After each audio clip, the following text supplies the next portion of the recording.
Hello, my name is Joe, and at 72 years old I've learned a lot about food, especially after I started having some joint pain. You know those vegetables like bell peppers, eggplant and potatoes? Well, they're part of the same family, the Solanaceae, and I have an interesting story to tell about them. I remember it like it was yesterday. I used to love making fried eggplant every Sunday.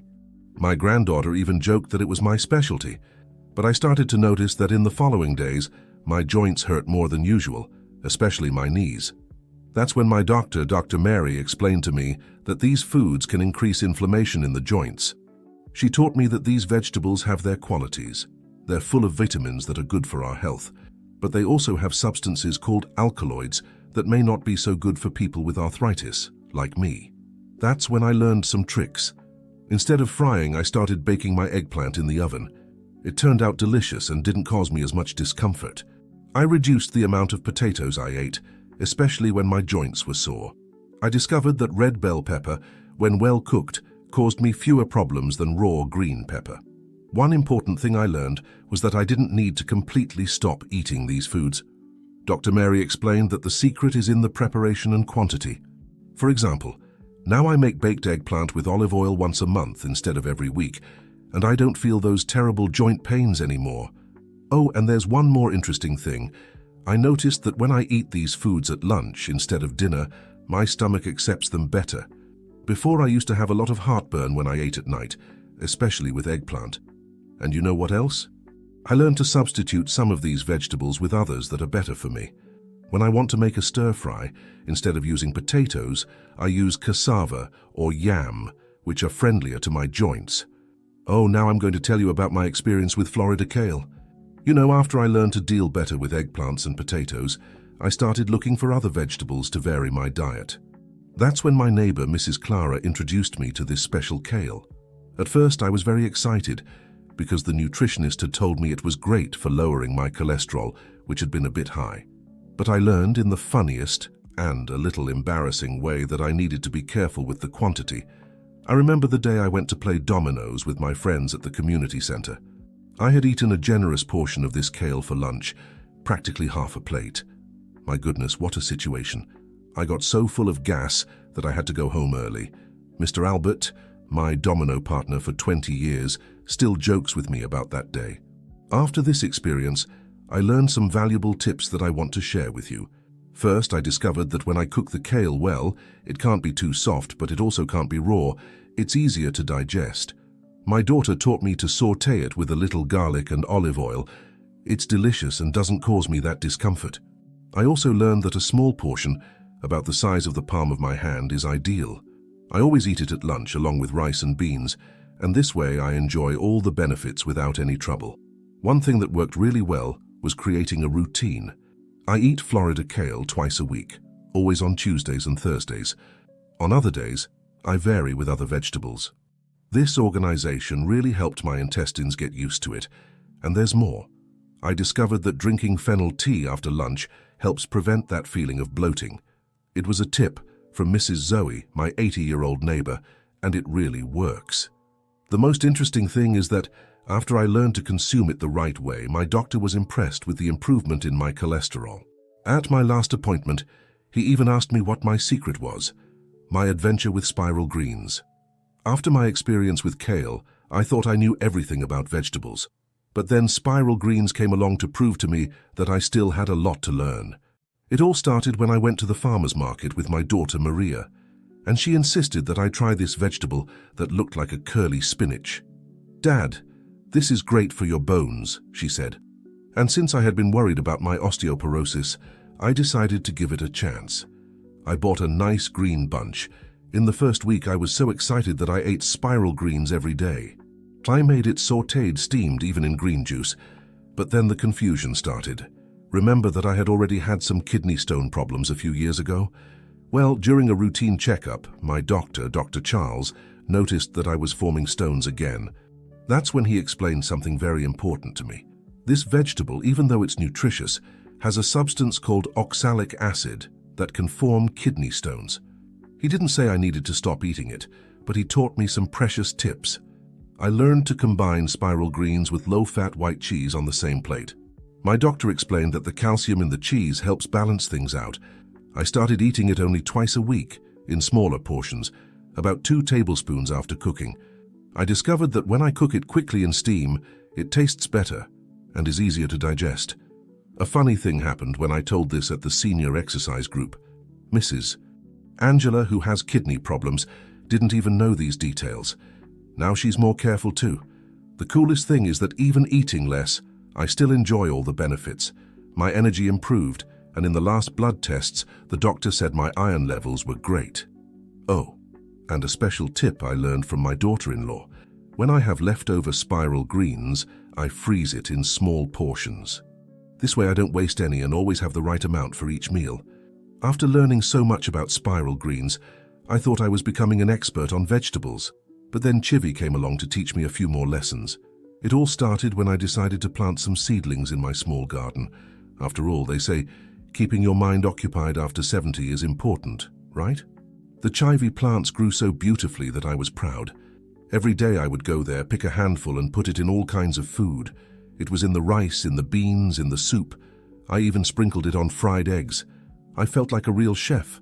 But then my gastritis, which had been quiet for years, started to act up. And oh my, the heartburn, especially at night when I went to bed. Not to mention the gas. My granddaughter Anna even joked that I looked like a little party balloon. It was during an appointment with Dr. Betty, my gastroenterologist, that I learned several important things. Mr. Joe, she told me, Chivy is very good. It has substances that even help with aging, but you need to know how to use it.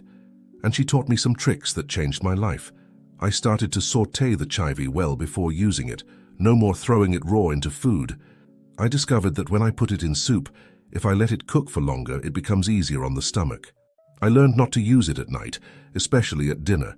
Now I only use it at lunch. A funny thing happened in the Domino group. Mr. Anthony, who also has gastritis, saw me refusing the salad with raw Chivy and got curious.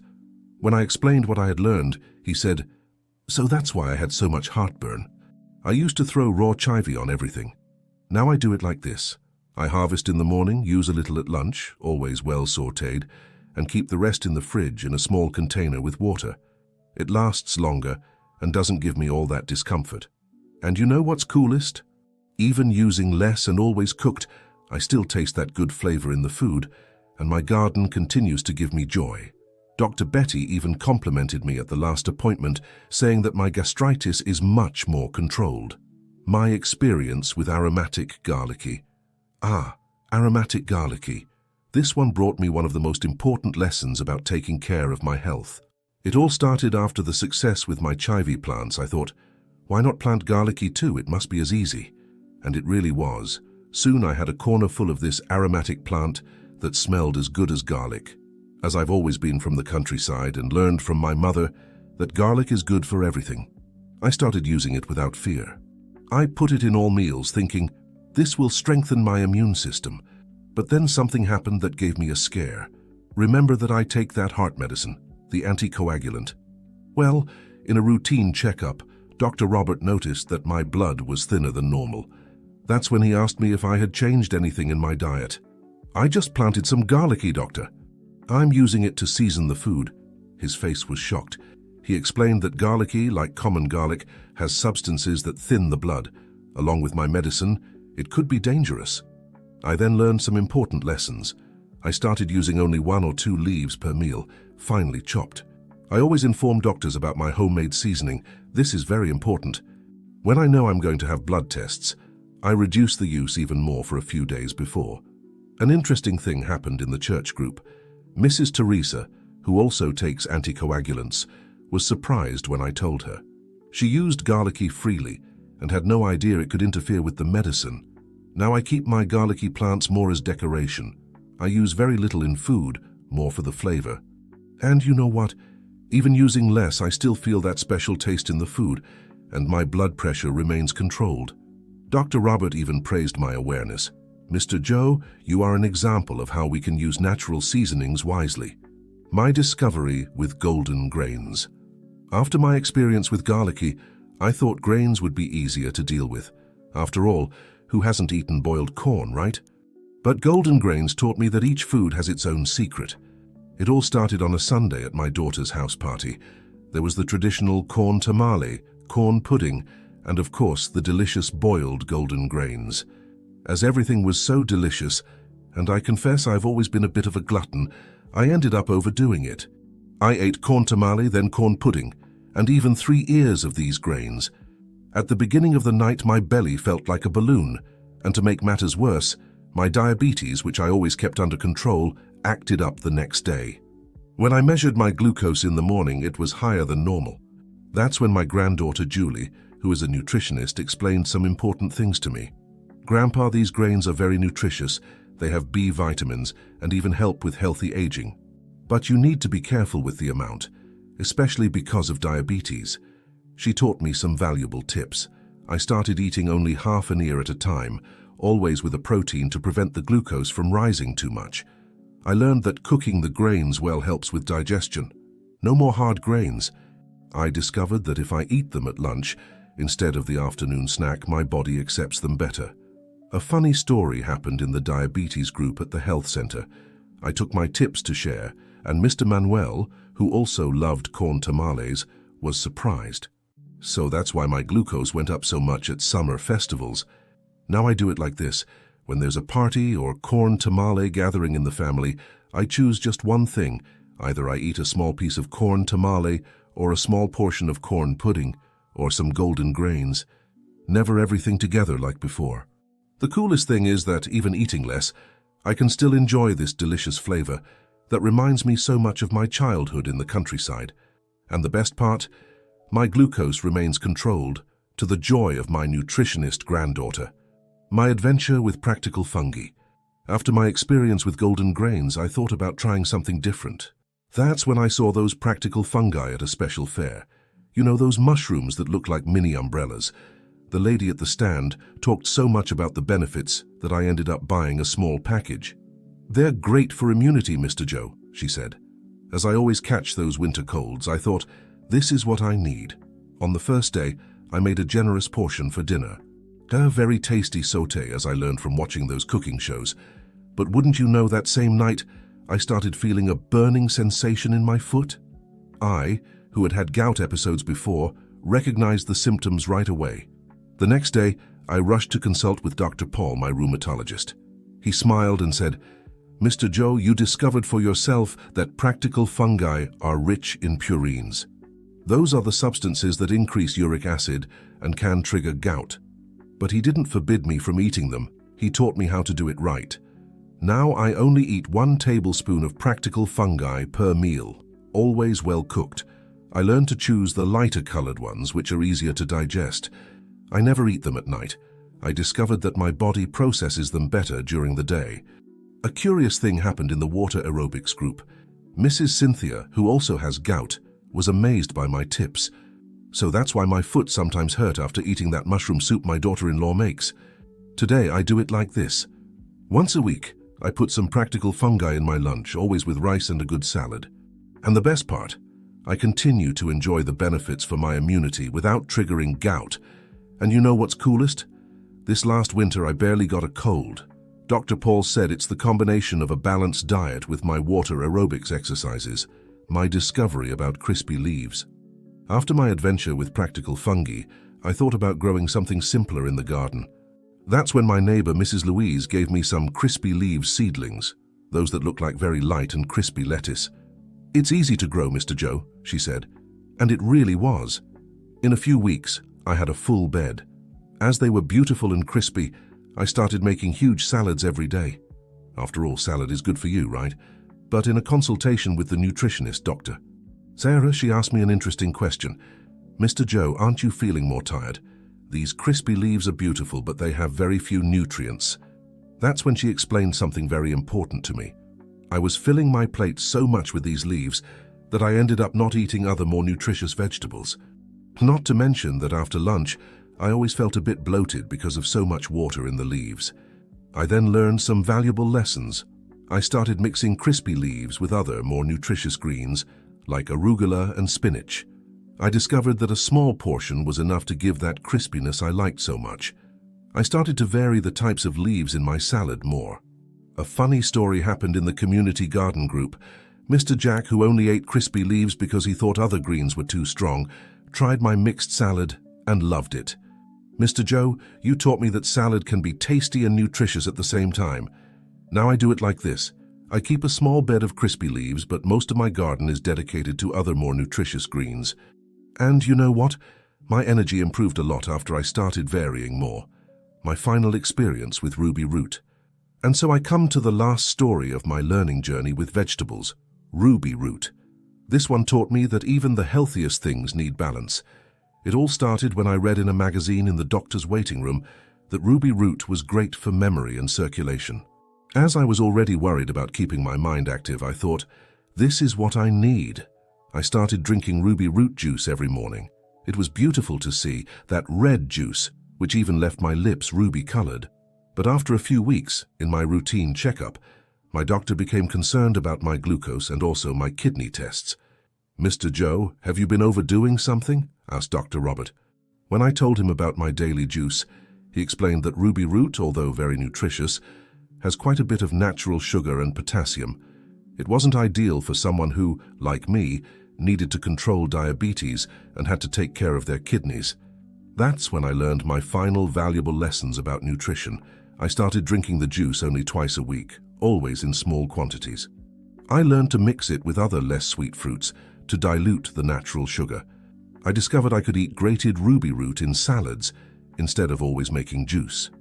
An interesting story happened in the senior citizens group. Donna Carey, who is also diabetic, was surprised when I explained about Ruby Root's natural sugar. So that's why my glucose was higher in the mornings. Now I do it this way. When I want Ruby Root, I eat a small grated portion in my salad or make a well-diluted juice, always paying attention to my test results. And you know what the biggest lesson I learned from all these experiences was? That there's no miracle food or villain. The secret lies in balance and knowing your own body. Every person is different, and what works for one may not work for another. Now at 72 years old, I feel wiser not just about food, but about life. I learned that taking care of your health is like tending a garden. It needs attention, care, and, most importantly, patience to learn from each experience. What I learned on my food journey. You know, when I started this adventure with the nightshades back at the beginning, I thought it was just about eating and that's it. But each vegetable taught me something special. With bell peppers and eggplants, I learned the importance of listening to what our body says. Florida kale showed me that quantity makes all the difference. Spiral greens taught me about balance. Chive onions showed me that proper preparation is fundamental. Aromatic garlic warned me about interaction with medications. Golden grains taught me about moderation. Practical fungi showed me that timing is everything. Crispy leaves made me see that appearance isn't everything. And Ruby Root wrapped it up beautifully, teaching me that even good things need limits. Today at 72, I tend to my garden with more wisdom. My test results are better, my pains have decreased, and most importantly, I learned that each person is different. What works for me might not work for my domino buddy Anthony, or for Donna Claire from Water Aerobics. And the greatest lesson of all, the importance of always consulting health professionals. My doctors and nutritionist became partners in this journey. As my granddaughter says, "Grandpa, you've become a real food scientist." Finally, I want to leave some advice for those starting this journey in their senior years. Don't be afraid to experiment, but take it easy. Observe your body, note your reactions, and most importantly, share your experiences. After all, each of our stories can help someone live better. And you, who have followed my stories up to here, have you had any similar experiences? How about starting your own journey of discovery? A warm hug from your friend Joe, the apprentice gardener, who discovered it's never too late to learn about nutrition.